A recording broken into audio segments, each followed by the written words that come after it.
Excuse me, miss. I don't know how you got that ticket, but this line is for paying customers only.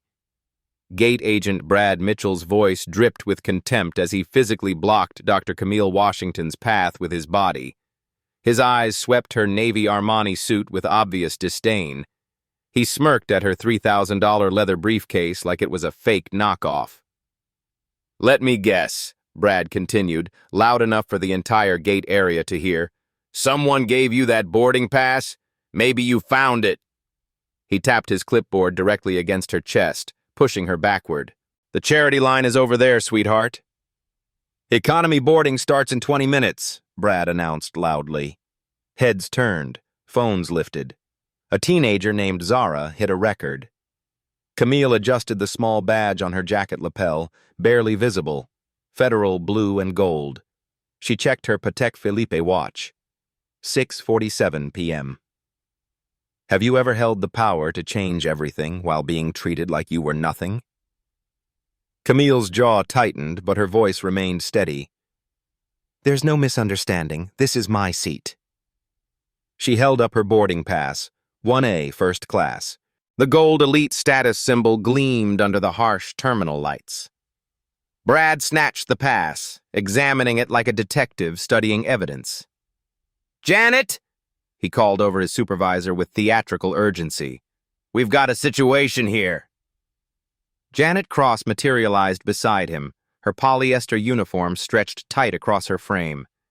She took one look at Camille and crossed her arms. What's the issue? Premium boarding pass authenticity, Brad announced, waving the ticket. Doesn't seem legitimate. Camille's phone buzzed. Text message, Senate hearing in 3 hours. Critical vote pending. She silenced it calmly. Flight 447 boards in 18 minutes, the gate announcement echoed. Janet squinted at the boarding pass under the scanner. The machine beeped green. Valid. She frowned, scanning it again. Still green. Sometimes the system glitches, she muttered to Brad. Ma'am, we need to verify this ticket wasn't acquired improperly, Janet said, emphasizing the word like it tasted bitter. Corporate policy requires additional screening for suspicious bookings. Behind them, passengers began forming a line. A teenager with purple braids, Zara, pulled out her phone. The TikTok app opened. The live stream started. Y'all seeing this discrimination at Gate B7? She whispered to her camera. They're literally harassing this professional woman for flying first class. Comments started flooding in. Not again. Where is this happening? Someone call the manager. Camille noticed the phone pointed at her but didn't react. She checked her own phone. 2 missed calls from Chairman Reynolds. Her Federal Aviation Administration badge caught the light briefly as she adjusted her jacket. I understand you're following protocol, Camille said, her tone measured. However, I do need to board this flight. Brad scoffed. Maybe you should try Southwest next time. More your budget range. He air-quoted the words, grinning at Janet. The comment hit its mark. Several passengers shifted uncomfortably. Zara's live stream count jumped to 47 viewers. Excuse me? An elderly white woman stepped forward. I couldn't help but overhear. This is unacceptable behavior. Brad's smile vanished. Ma'am, please return to your seat. This is official airline business. Official discrimination is what this is, the woman replied sharply. Janet pulled Brad aside, whispering urgently. Their body language screamed panic. Crossed arms became protective barriers. Glances darted between Camille and the growing crowd. Camille's phone buzzed again. This time, a text from Oversight Team. Protocol 7 standby, awaiting your signal. She typed back quickly. Not yet. Documenting. Final boarding call, Flight 447, the announcement crackled.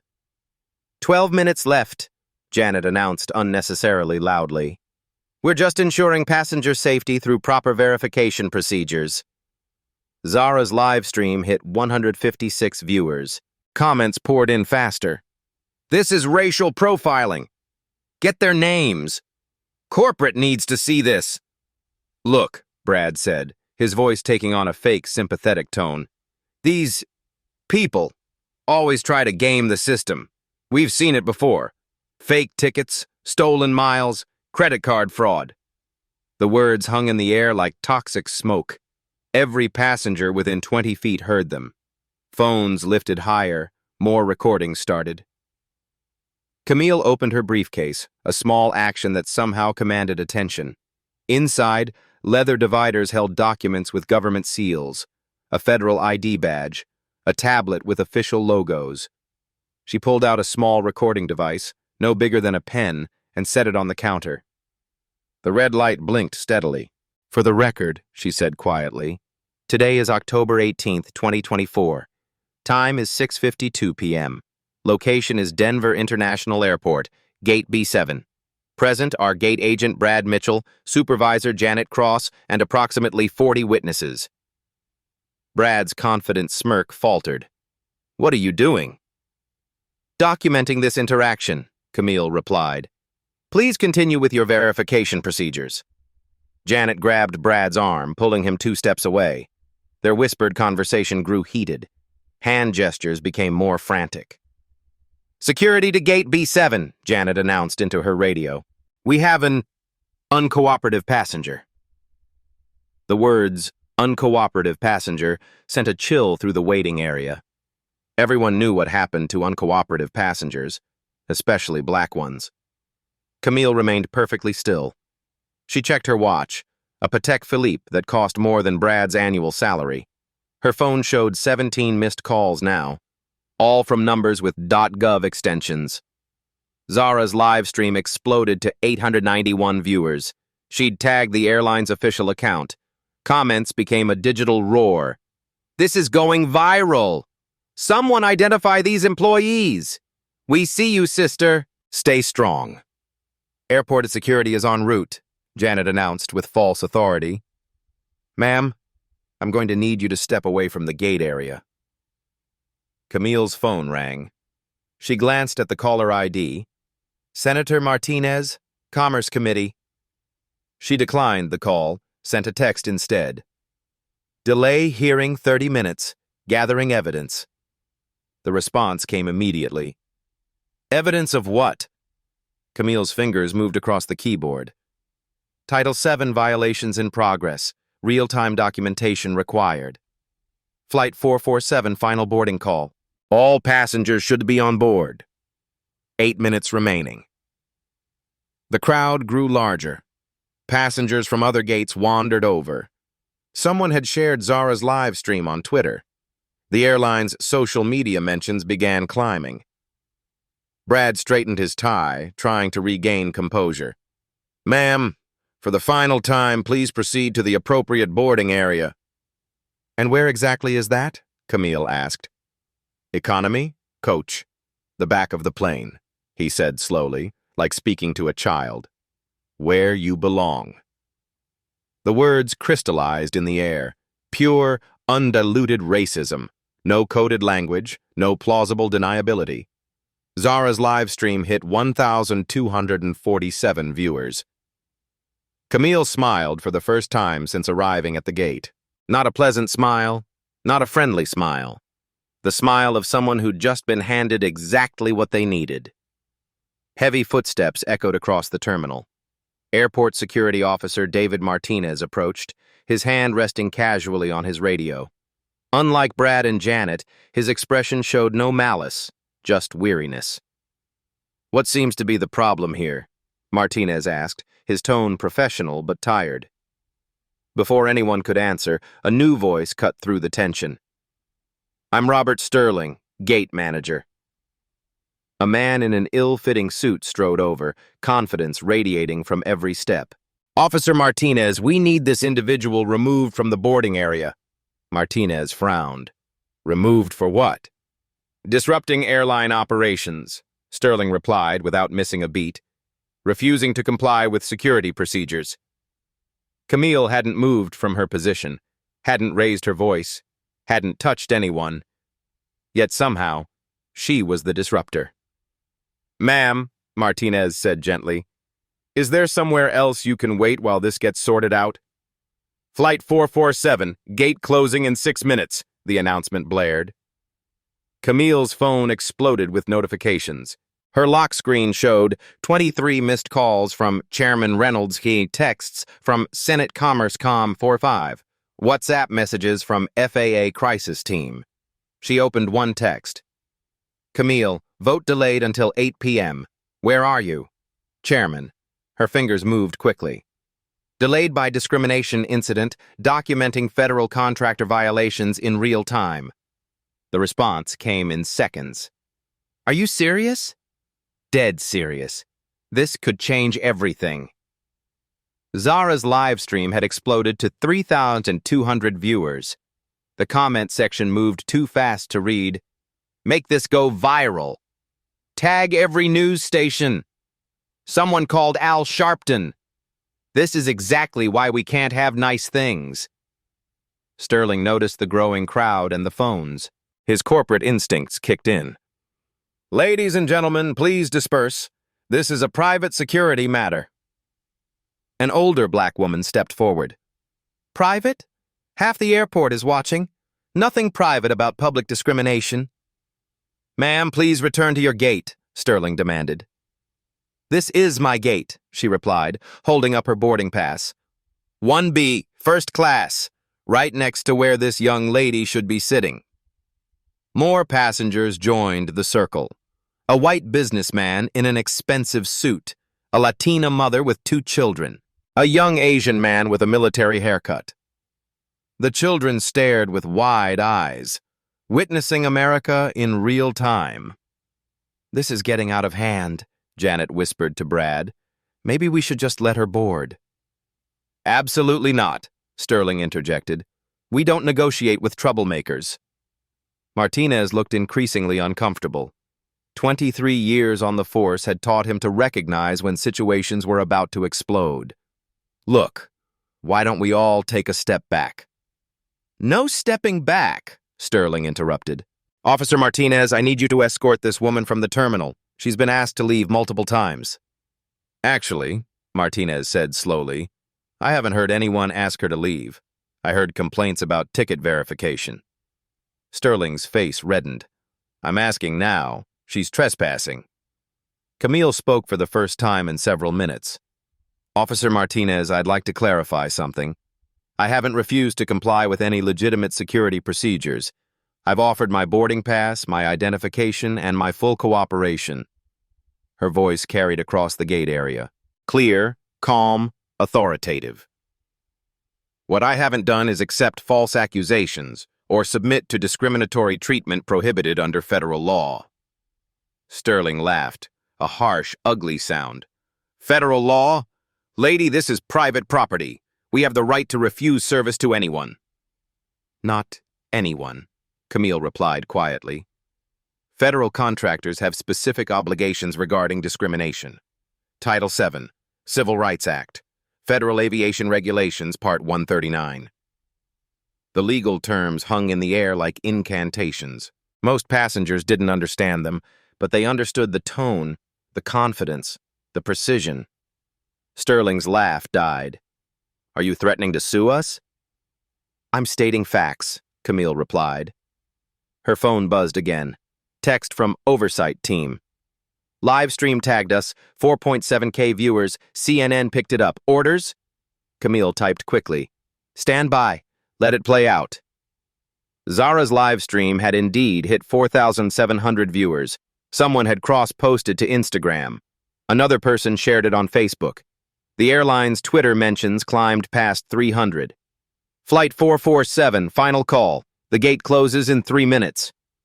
Sterling made his decision. Officer Martinez, arrest her for trespassing. Martinez stepped back. Sir, I can't arrest someone for standing in an airport terminal with a valid ticket. Then I'll call someone who will, Sterling snarled, pulling out his phone. Camille opened her briefcase again. This time, she pulled out the Federal Aviation Administration tablet, official seal prominently displayed. She powered it on, her fingers dancing across the screen. What is that? Martinez asked. Federal Compliance Monitoring System, Camille replied without looking up. Real-time violation reporting. Brad finally spoke up, his voice cracking. Violation reporting for what? Camille's eyes met his for the first time since this began. Discrimination by federal contractors, Title VII violations, Civil Rights Act breaches, Federal Aviation Regulation non-compliance. She began typing, her voice narrating each entry. October 18, 2024, Denver International Airport, Gate B7. Initial contact, 6:47 p.m. Discriminatory language documented. Physical blocking of access. Hostile work environment created for federal officials conducting oversight. Sterling lunged forward. Give me that thing. Martinez stepped between them. Sir, you need to calm down. Do you know what she's doing? Sterling yelled. She's filing false reports against the airline. Not false, Camille said, still typing. Documented, recorded, witnessed by approximately 60 people and 4,700 live stream viewers. As if on cue, Zara called out, 4,900 viewers now. This is trending on TikTok. The number kept climbing. 5,100, 5,400.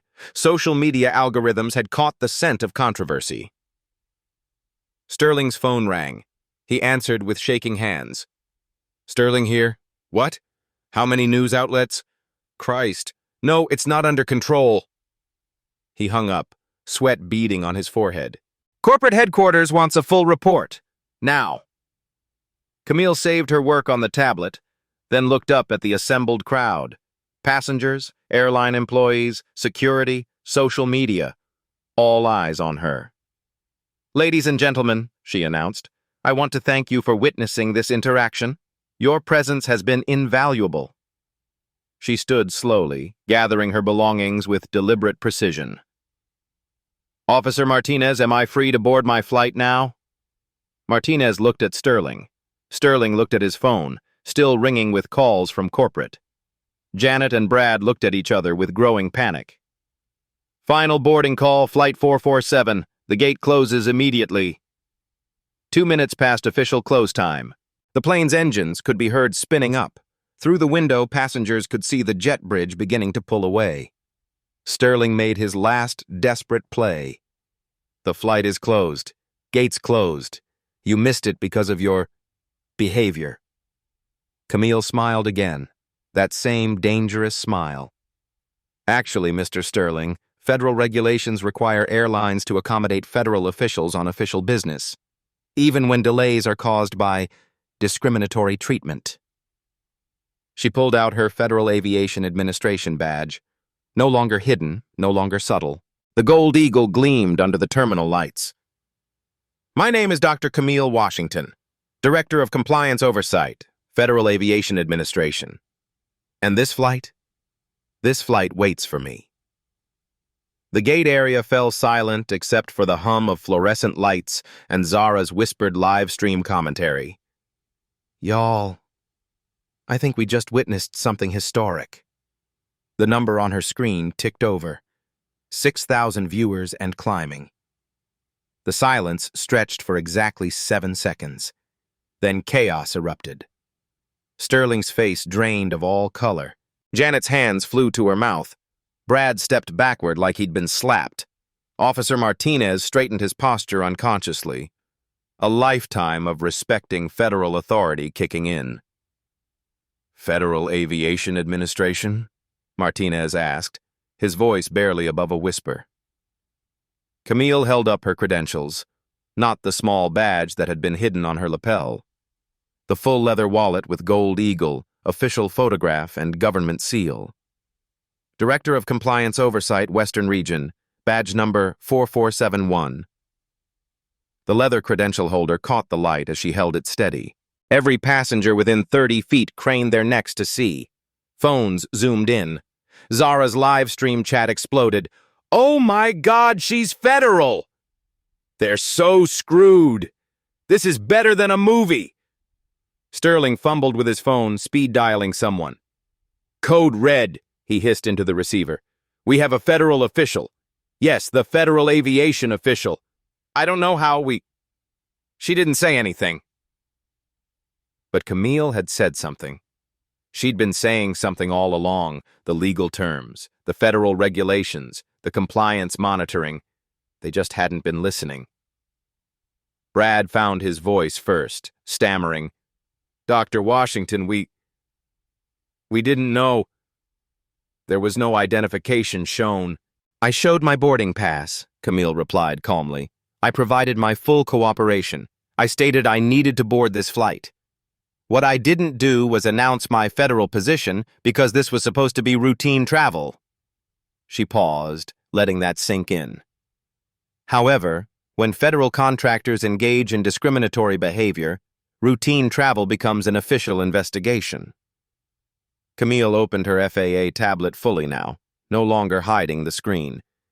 The interface showed real-time violation tracking, case numbers, federal statute references, legal code violations accumulating like a slot machine hitting a jackpot. Title 7, Discrimination, confirmed. 42 U.S.C. Section 1981 violation, documented. Federal contractor non-compliance, verified. Each legal citation she entered carried weight, real weight, monetary weight.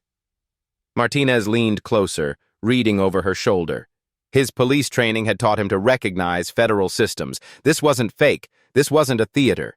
This was the real thing. "Ma'am," Martinez said carefully, "how can we fix this situation?" Before Camille could answer, Sterling's phone rang again, and again, and again. The corporate crisis machine had awakened. "Sterling here. What do you mean CNN is calling? How did they get the story so fast? 6,000 what? Live viewers? Christ almighty." Zara's live stream had indeed caught CNN's attention. A producer scrolling TikTok at 7:15 p.m. on a slow Friday had seen airport discrimination trending. Within minutes, the story was being packaged for the evening news cycle. But Camille wasn't done revealing cards. She scrolled through her phone's recent calls, holding the screen where everyone could see. The call log read like a Washington, D.C. power directory. Chairman Reynolds, 24 missed calls. Senate Commerce Committee, 12 missed calls. Transportation Secretary, 8 missed calls. White House Liaison, 3 missed calls. "You see?" Camille said, her voice carrying across the now silent gate area. "I wasn't just trying to catch a flight tonight. I was traveling to Washington, D.C. for an emergency Senate Commerce Committee hearing." She paused for effect. "A hearing about airline industry discrimination. A hearing where I'm the lead witness. A hearing where my testimony will determine whether Congress renews the Federal Aviation Contract Program." Sterling stopped mid-conversation with his corporate handler. "What program?" Camille's smile returned, patient, educational, terrifying. "The program that provides $5.2 billion annually in federal contracts to major airlines. Routes, security, infrastructure, maintenance. Your airline alone receives approximately $847 million per year through this program." The numbers hit like physical blows. Sterling actually staggered. "But surely," Janet interrupted desperately, "one incident wouldn't affect an entire program." "One incident?" Camille pulled up another screen on her tablet. "This is Incident Report Database access. Let me show you something interesting." Her fingers moved across the tablet with surgical precision. Data populated the screen. Complaints, violations, patterns. Denver International Airport, your airline's hub. Discrimination complaints in the past 18 months, 47. Racial profiling incidents, 32. All documented, all investigated, all showing a clear pattern of systemic bias. The crowd pressed closer. Passengers who had started this evening just wanting to get home were now witnessing a masterclass in federal power. "Tonight's incident," Camille continued, "represents the final data point needed to establish a Title VII pattern and practice violation. Under federal contractor regulations, pattern violations trigger automatic contract review." She let that sink in before delivering the knockout punch. Automatic contract review means immediate suspension of federal funding pending investigation. For your airline, that means $2.3 million per day in lost revenue while the investigation proceeds. Sterling's phone had stopped ringing. He stood frozen, math running through his head. 2.3 million per day for investigations that typically lasted 6 to 18 months. The corporate death sentence delivered in quiet, measured tones. However, Camille said, and the single word carried infinite weight, there are procedures for avoiding contract review, voluntary compliance programs, immediate remediation, good faith efforts to address systemic problems. Hope flickered across Sterling's face. Of course, those procedures require acknowledgement of wrongdoing, complete cooperation with federal oversight, and most importantly, she paused, they require the discriminatory behavior to be addressed at the source. Her eyes moved slowly across Brad, Janet, and Sterling. Brad cracked first. Dr. Washington, I apologize. I made a mistake. A terrible mistake. I jumped to conclusions and... Stop! Camille's voice cut through his babbling. Apologies don't address systemic problems. Systemic problems require systemic solutions. She pulled up a new screen on her tablet, one that made Sterling's face go completely white. Federal Contractor Database. Real-time compliance status. Your airline's current rating is under review as of... She checked her watch. 7:23 p.m. tonight. Yellow status. The screen showed a simple traffic light system. Green meant compliant, yellow meant warning, red meant contract termination. It takes exactly 48 hours to move from yellow to red, Camille explained, unless, of course, immediate remediation measures are implemented. Zara's live stream had hit 8,200 viewers. Comments streamed past faster than human eyes could follow, but 3 words kept repeating, "They're so screwed." Sterling's corporate training finally kicked in. Damage control mode. Dr. Washington? What would immediate remediation look like? Camille closed her tablet with a soft click. The sound somehow managed to be both gentle and ominous. Mr. Sterling, that's an excellent question. But before we discuss remediation, I think there's something else you should know. Another card. Another reveal. She pulled out her phone and opened her text messages, specifically the thread labeled Senate Commerce Committee. Tonight's hearing isn't just about discrimination, she said, holding the phone where Sterling could read the messages. It's about the Federal Aviation Reauthorization Act, the legislation that determines whether the current contractor system continues for the next 5 years. Sterling read the text chain over her shoulder.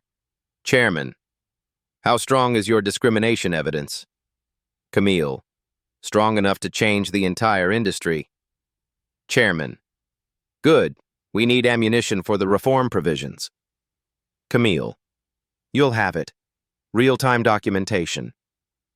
You see, Mr. Sterling, Camille continued, Congress has been debating whether to reform airline regulation. Some members think the current system is too lenient. They want stricter oversight, higher penalties, mandatory federal monitors at every major airport. She paused, letting the implications build.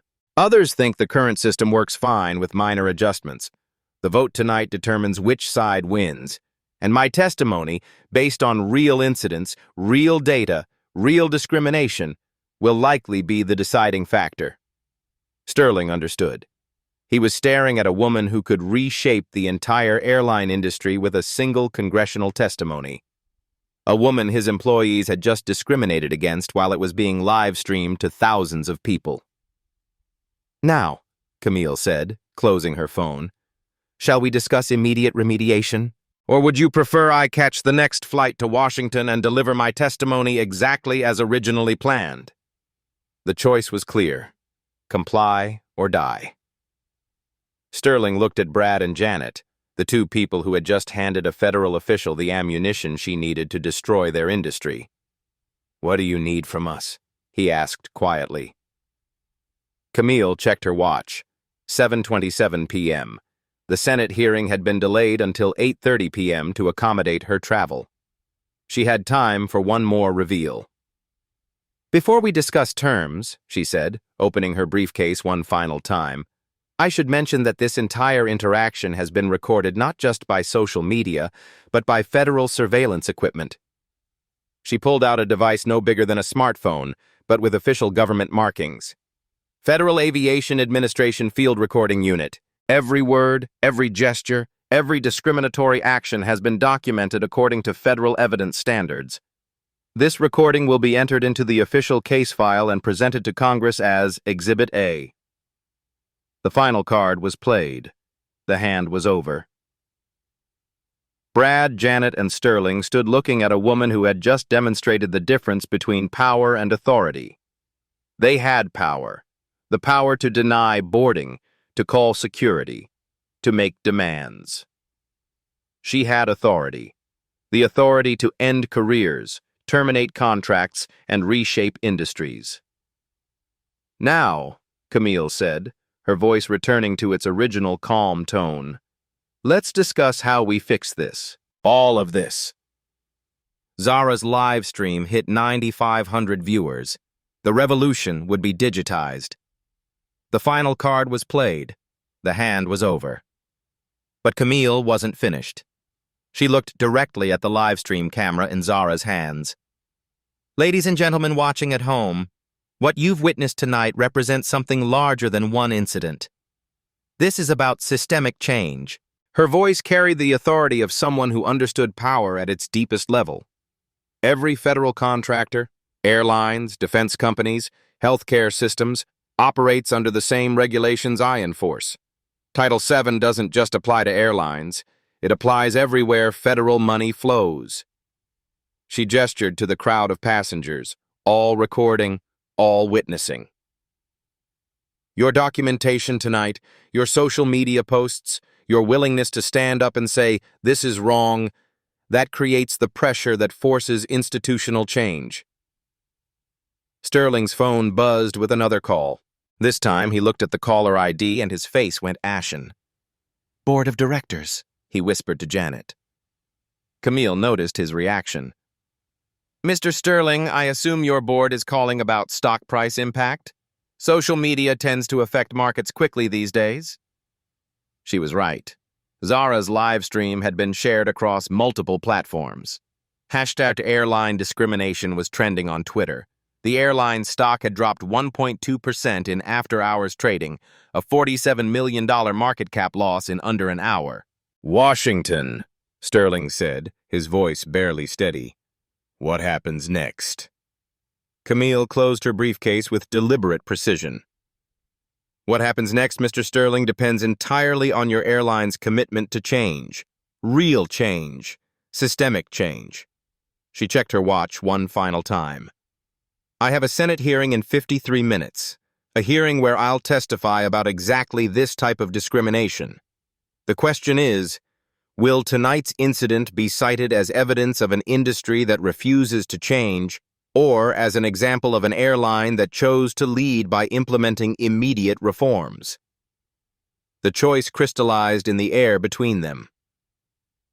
Brad, Janet, and Sterling stood looking at a woman who had just demonstrated the difference between power and authority. They had power, the power to deny boarding, to call security, to make demands.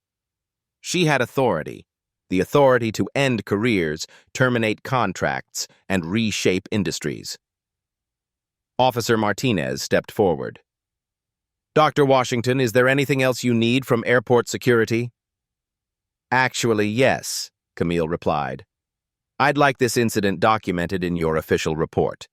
Federal regulations require law enforcement cooperation in discrimination investigations." Martinez nodded, already pulling out his incident report tablet. "Absolutely, ma'am." The bureaucratic machinery was shifting into motion. Official reports, federal investigations, congressional testimony, media coverage. All because 3 airline employees had looked at a black woman in a business suit and decided she didn't belong in first class. "Now," Camille said, her voice returning to its original calm tone, "let's discuss how we fix this. All of this." Zara's live stream hit 9,847 viewers. The revolution would be digitized. Sterling's phone erupted with an incoming video call. The caller ID read, Patricia Hayes, CEO office. His hands shook as he accepted the call.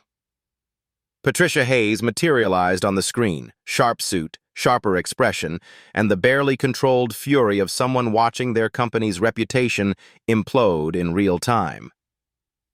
"Sterling, what the hell is happening at Gate B7? Her voice cut through the phone speaker loud enough for everyone to hear. "Ma'am, we have a situation with—" "I know what we have," Hayes interrupted. "I have the CNN news desk calling my personal line. I have our stock down 2.1% in after-hours trading. I have a goddamn viral video with 10,000 viewers watching our employees discriminate against a federal official." The number had climbed again.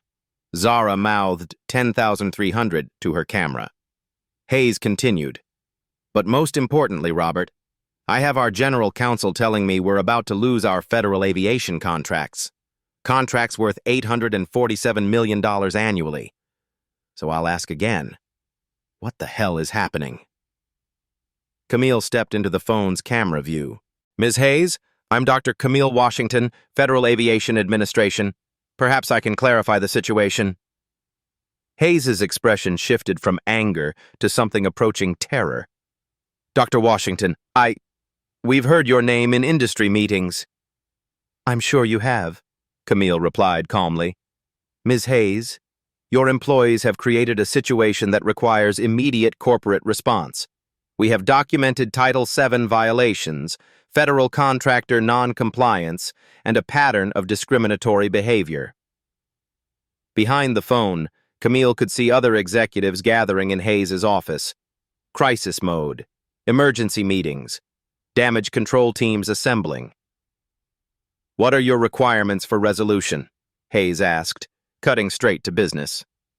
Camille had been waiting for this question. "Federal contractor obligations are non-negotiable. Title VII compliance. Civil Rights Act adherence.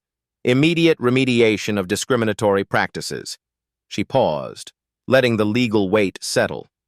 Specifically, immediate suspension of employees involved. Mandatory company-wide bias training within 30 days. Third-party monitoring of customer interactions for 6 months. Financial settlement to address damages. Sterling's face went white. "Suspension? Ma'am, we can provide additional training."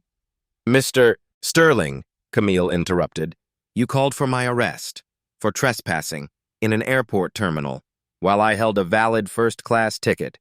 Those actions demonstrate judgment incompatible with customer service responsibilities." Hayes's voice came through the phone. "What level of financial settlement are we discussing?" "Federal discrimination settlements typically range from $50,000 to $200,000, depending on severity and publicity," Camille replied. "Given the viral nature of this incident and the pattern of behavior at this location, I would estimate the higher end of that range." The math was brutal. $200,000 in settlement, millions in lost revenue during investigation, stock price impact, legal fees, training costs. All because Brad thought a black woman couldn't afford first class.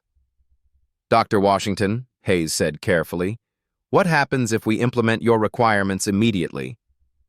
"Voluntary compliance demonstrates good faith," Camille replied.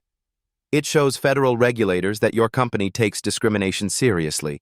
It provides a framework for avoiding contract review." She opened her tablet again, showing the federal contractor status screen still glowing yellow. "However, implementation must be genuine, not performative, not temporary. Systemic change requires systemic commitment." A new voice joined Hayes's video call, a man in an expensive suit with general counsel visible on his nameplate. "Dr. Washington, this is James Morrison, our chief legal officer. Can you clarify the timeline for these requirements?" Morrison was trying to buy time. Standard corporate strategy: delay, negotiate, minimize. Camille had seen it 1,000 times. "Mr. Morrison, federal contractor obligations don't operate on corporate timelines. They operate on compliance timelines. Immediate means immediate." She checked her watch. 7:41 p.m. "I have a Senate hearing in 49 minutes. That hearing will include my testimony about tonight's events. The question is whether I testify about an airline that chose compliance or one that chose resistance. Morrison leaned forward on the video call. What specific actions constitute immediate compliance? Camille had prepared for this moment her entire career. The intersection of law, power, and justice. Employee suspensions effective immediately. Public apology from CEO acknowledging discriminatory treatment. Commitment to third-party monitoring signed tonight. Settlement agreement executed within 72 hours.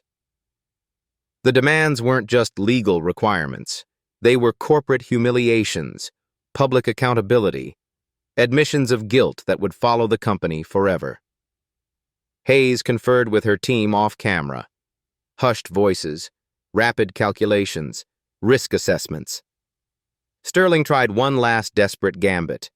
Dr. Washington, surely employee suspensions are extreme for what was essentially a misunderstanding. A misunderstanding? Camille's voice carried ice.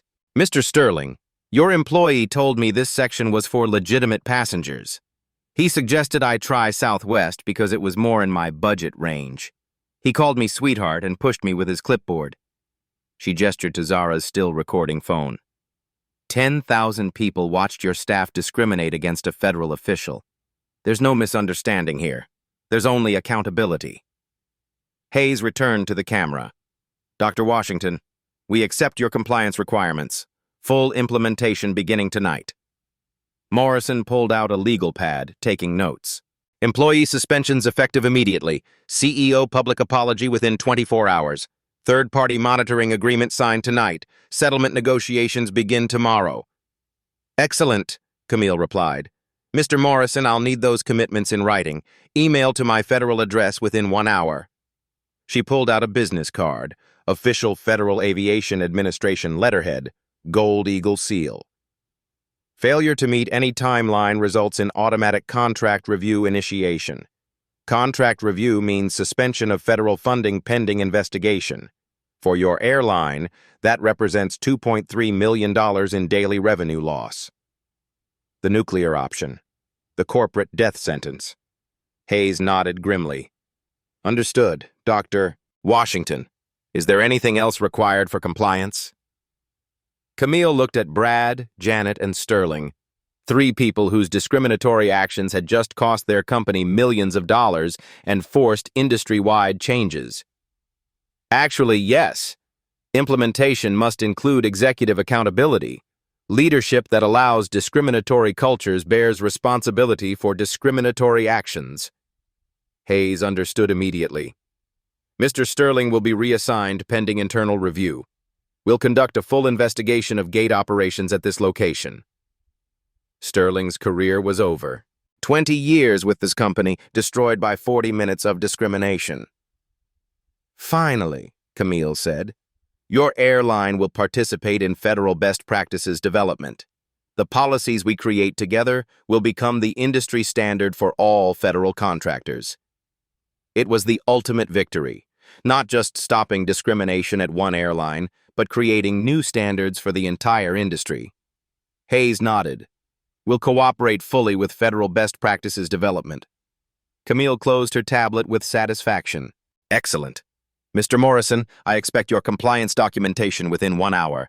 Failure to meet that deadline initiates immediate contract review. She gathered her belongings, checking her watch one final time. 7:48 p.m. Ladies and gentlemen, she announced to the crowd, this concludes tonight's business. I have a Senate hearing to attend. As she walked toward the jet bridge, Zara called out, Dr. Washington, any final words for the viewers? Camille paused, looking directly into the camera. Change happens when consequences become real. Tonight, the consequences became very real. The live stream hit 11th and 200 viewers. Justice served digitally. 3 weeks later. The email arrived at 6:00 a.m. sharp in Camille's federal inbox. Subject line, Compliance Implementation, Final Report. She opened it over her morning coffee, scanning the corporate transformation that had begun with 40 minutes of discrimination at Gate B7. Immediate actions completed. Brad Mitchell. Terminated immediately, banned from airline industry employment. Janet Cross. Suspended without pay for 90 days. Mandatory bias training required for reinstatement. Robert Sterling. Demoted to non-customer-facing role. Salary reduced by 40%. Gate B7 operations.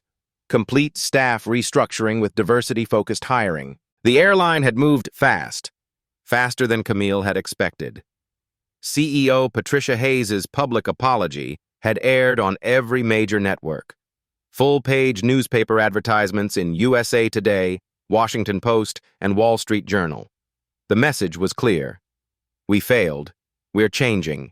This will never happen again. But words were cheap. Camille kept reading for the systematic changes.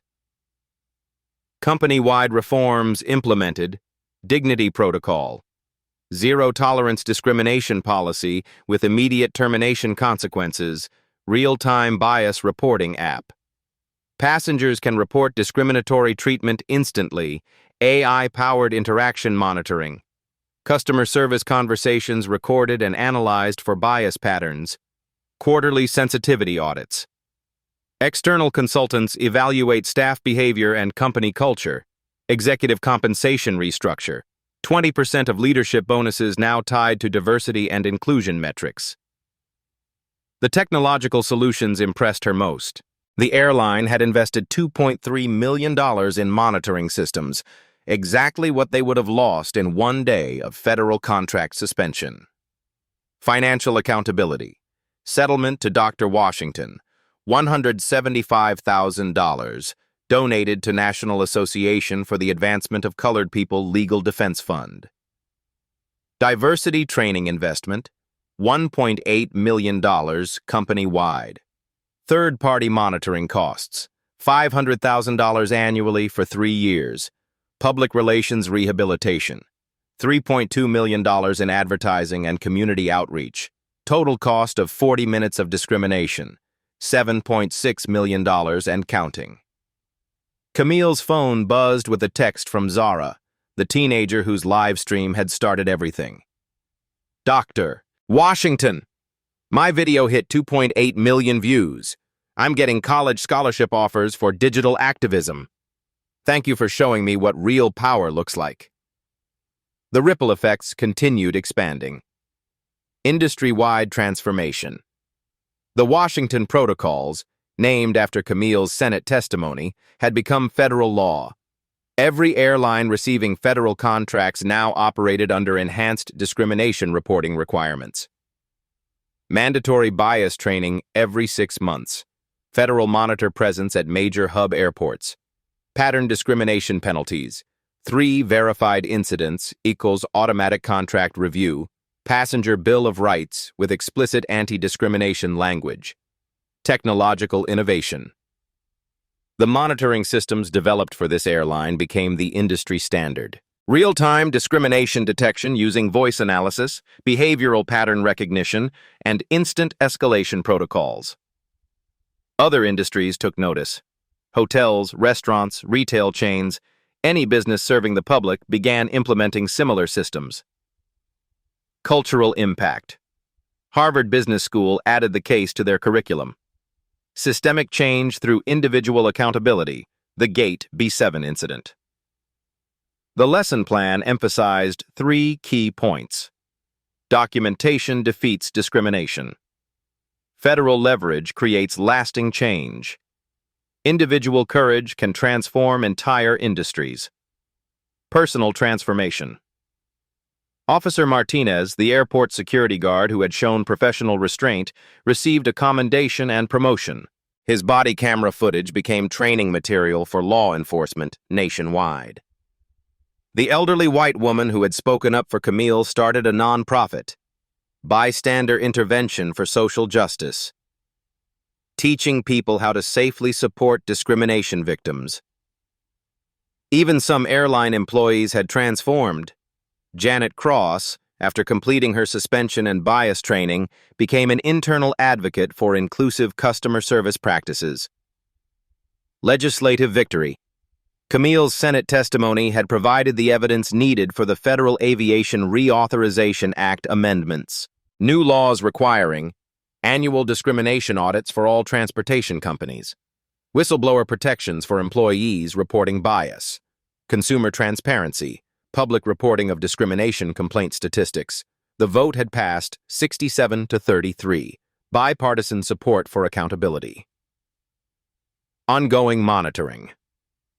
3 weeks later, Gate B7 operated under constant federal observation. Every customer interaction was recorded, analyzed, and reported. Discrimination complaints at Denver International Airport had dropped to 0. Not because discrimination had disappeared overnight, but because consequences had become certain and severe. The ripple effect. Camille's federal database now tracked similar incidents nationwide. The pattern was consistent: document discrimination, apply federal leverage, create systematic change. Airlines weren't the only industry feeling pressure. Defense contractors, healthcare systems, construction companies, anyone receiving federal funding now understood that discrimination carried corporate-level consequences. Final accountability. The airline's stock price had recovered within 2 weeks. Investors appreciated companies that addressed problems decisively rather than defensively. Employee satisfaction surveys showed improvement. Staff felt proud working for a company that had chosen accountability over denial. Customer confidence increased. People wanted to support businesses that took discrimination seriously. Personal reflection.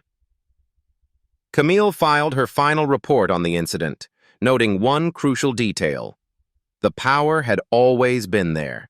Federal law, corporate accountability, legal consequences, all existing, all available.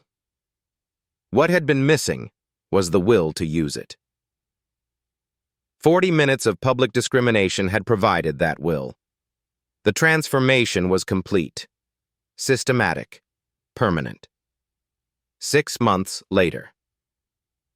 Dr. Camille Washington stood at the same gate, B7 Denver International Airport. Same first-class boarding line. Same 6:47 p.m. Friday departure. But everything else had changed.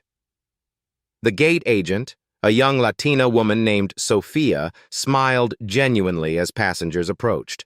Behind her, a discreet monitor displayed the airline's new diversity metrics in real time. 0 discrimination incidents this quarter. 98% customer satisfaction rating.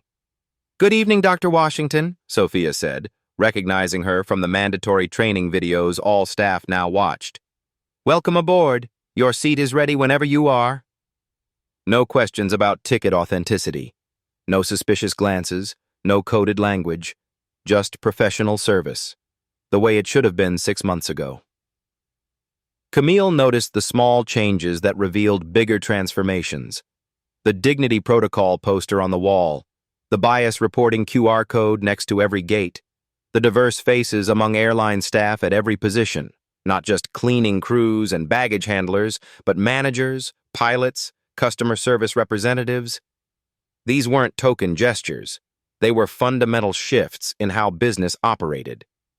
As she settled into seat 1A, Camille reflected on the journey from humiliation to transformation. 40 minutes of discrimination had created federal legislation affecting every transportation company in America, industry-wide monitoring systems protecting millions of passengers, cultural changes reaching beyond airlines into hotels, restaurants, retail, individual empowerment for discrimination, victims nationwide.